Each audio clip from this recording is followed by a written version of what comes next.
Sénégal web c'est le Sénégal dans le web jox leen xibaar yu wér te wóor ci anam yu gaaw ñu seet ko seetatal ko Sénégal web c'est le Sénégal dans le web. mbokkeen tax na di tey ñu ngi ci bisu élection yi ñu ngi fi nga xam ne mooy Guédé jàkkaarloo ki nga xam ne mooy Serigne Bakhy Bousso muy responsable politique APR def tey lu takku ay oto fas yéene rek jàppale militants yi ñu dem voté ji ci gox yi rawatina fi nga xam ne mooy carte préférée yi sëñ bi maa ngi lay nuyu. ñu ngi lay fay lu bëri bëri. ñu dem ci bisu vote yi tey préparation yi lan la gis na ne oto yi bëri nañ mbooloo mi bëri. waaw tey xanaa am contentement rek di xaar victoire bi ndax nit ñi mobilisé wu nañ takku nañ li ñu waroon a liggéey lépp wax dëgg yàlla durant campagne bi yëpp liggéey nañ ko ànd ko ak responsable yëpp ci dëkk bi.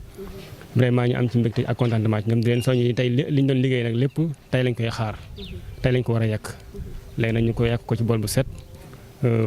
bokk ak réew mi bokk ak Sénégal bokk tamit ak président Macky Sall mu am ndam ci département bi macha allah. gis na ne kaar yi bëri na. waaw kaar yi bëri na parce que nit ñi ko demandé ñoo bëri ba seetlu sax militants yi dañ ñuy woo yàkkamtee woote ji ngi oto yi agsi loolu itam dana loo xamante ne gën na daal suñu xel gën na yokk suñu yaakaar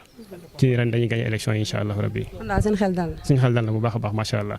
surtout sax koo xam ne gis nga vidéo yi nga xam ne ngi circulé ci internet actuellement nii ci Akhenaton nag waa Assane Diouf ak gars yooyu yëpp conseil saaga yi ñu daggal sëriñ su mag si fi nekk ci biir réew mi loolu da jàpp naa ne dana am lu mu def loo xam ne dana mën a dolli ci xar mi karaw ndax ñoom ni ñu xase sëriñ si ak ni ñu leen ñàkkalee fayda ak ni ñu leen doyee dale ci réew mi te ñoom ñi bopp réew mi ñuy kenn réew mi jàpp naa ne militant bu nekkoon feneen naroon a wootee Yewwi Askan Wi danga loolu dana la mën a ñuluk pour nga bàyyi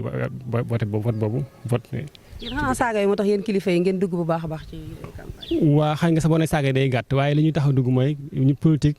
l'islam moo ñu ko njëkk a sant xëy na manière bi ñu koy defee rek moo tax ñenn ñi seexlu ko waaye ñun nañ cee dugg ngir indi changement bu nga xamante ni nii du yem ak bi nga xam moom lañu miinoon ba tax ñëpp ragal ko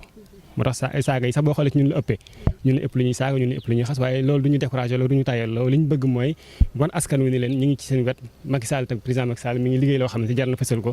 moo tax ñu ànd takk ko manque ko nekk benn bañ a déglu ma sàmm bañ a déglu ma dem loolu la ñu ci woo bépp responsable boo xam ne yaa ngi ci dëkk wala militant wala boo ko xam ne yaa ngi ci sympathisant nga ci dëkk bi nga bañ a dara bañ la perturbé ba nga def sa vote ci normal tranquillement ñu ngi woo ñëpp ci jàmm ak dal ak salaam ñu wootee jox Macky Sall majorité waaye bu gañe waale Touba.